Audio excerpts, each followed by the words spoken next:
जम्मू कश्मीर के पूर्व मंत्री अब्दुल मजीद वानी बोले, हम मरमत के पटवारी हैं। अगर एक बार किसी का कैरेक्टर खराब कर दिया तो कोई भी सही नहीं कर पाएगा। हम पटवारी हैं मरमत के।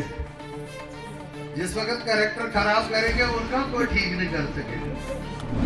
मजीद वानी बोले, भाजपा की बी टीम महबूबा मुफ्ती और पीडीपी है।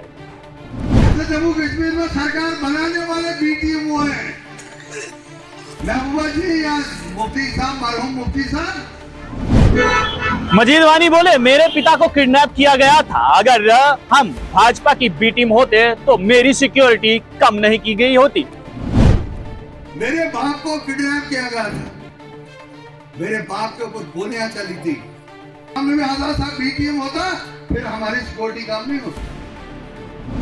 अब्दुल मजीद वानी बोले कि हमारी सरकार आने पर करप्ट ऑफिसर्स को जिंदा दफन करवा देंगे। जिस दिन हमारी हुकूमत आए खुदा गवाह है, आज आप लोगों के सामने कह रहा हूं, जिंदा उसको मारूंगा, दफन करूंगा जिंदा। मजीद वानी बोले कि जिन लोगों ने मिलिटेंसी फैलाई है उन लोगों की लिस्ट मेरे पास है।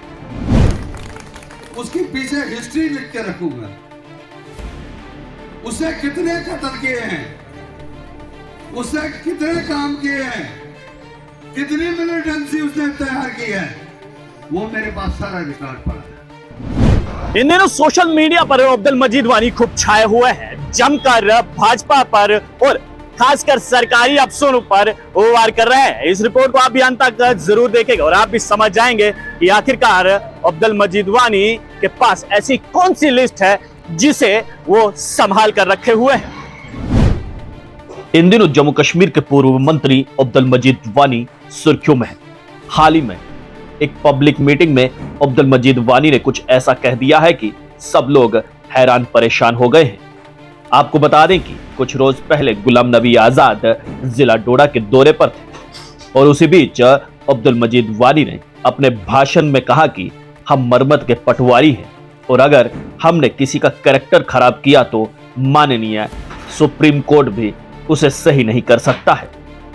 यहाँ कुछ लोग हैं जो सिर्फ वो याद रखना चाहिए, हम पटवारी हैं मरमत के। जिस वक्त कैरेक्टर खराब करेंगे उनका कोई ठीक नहीं कर सकेगा। जिस वक्त जमीन की काश्त काटेंगे सुप्रीम कोर्ट भी ठीक नहीं कर सकेगा। मजीद वानी अपने भाषण में बोले, भारतीय जनता पार्टी की बी टीम गुलाम नबी आजाद नहीं बल्कि महबूबा मुफ्ती और पीडीपी है। रियासत जम्मू कश्मीर में सरकार बनाने वाले बी टीम वो है महबूबा जी या मुफ्ती साहब, मरहूम मुफ्ती साहब। बी टीम तो वो है, गुलाम नबी आजाद साहब बी टीम नहीं है। अब्दुल मजीद वानी यही नहीं रुके, उन्होंने एडमिनिस्ट्रेशन पर निशाना साधते हुए कहा कि मेरे पास एक लिस्ट तैयार है। एडमिनिस्ट्रेशन में किसने मिलिटेंसी फैलाई है उसके सबूत मेरे पास है। गुलाम नबी आजाद साहब बी टीम होता फिर हमारी सिक्योरिटी काम नहीं होती।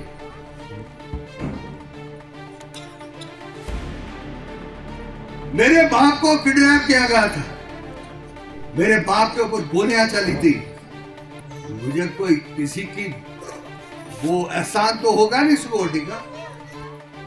मेरी सिक्योरिटी भी काट दिया। अगर गुलाम नबी आजाद साहब बी टीम होते कौन मेरी सिक्योरिटी काम करता। और अफसोस है मुझे एडमिनिस्ट्रेशन के ऊपर। एडमिनिस्ट्रेशन लोगों की होती है, लोगों के लिए होती है। वो किसी पार्टी की नहीं होती है, किसी व्यक्ति की नहीं होती है। उनको काम बड़े ईमानदारी और ईमानदारी से करना चाहिए।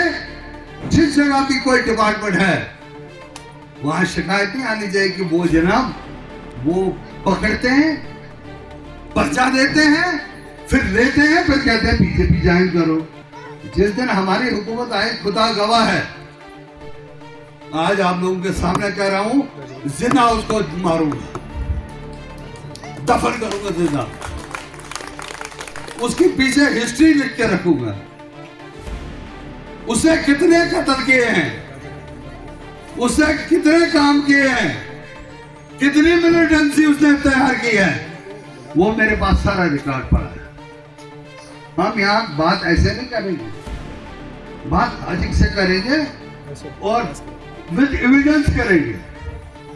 अब्दुल मजीद वानी के मुताबिक जिन लोगों ने मिलिटेंसी फैलाई है उनकी लिस्ट तैयार करके रखी हुई है, लेकिन सवाल यहाँ पर अब्दुल मजीद वानी से यह है कि अगर उनके पास इस प्रकार की कोई भी लिस्ट है अभी तक उन्होंने प्रशासन को क्यों नहीं सौंपी है, या फिर ये एक पॉलिटिकल स्टंट तो नहीं, क्योंकि इससे पहले अपने बयान में अब्दुल मजीद वानी ने कहा कि हमारी सरकार आई तो हम करप्ट ऑफिसर को जिंदा दफना देंगे। आपकी इस बारे में क्या राय है? अपनी राय नीचे कमेंट बॉक्स में जरूर रखिएगा। आप लोग देखते रहिए स्ट्रेट टॉक्स, मुझे हरिदेव ठाकुर को दीजिए इजाजत। धन्यवाद।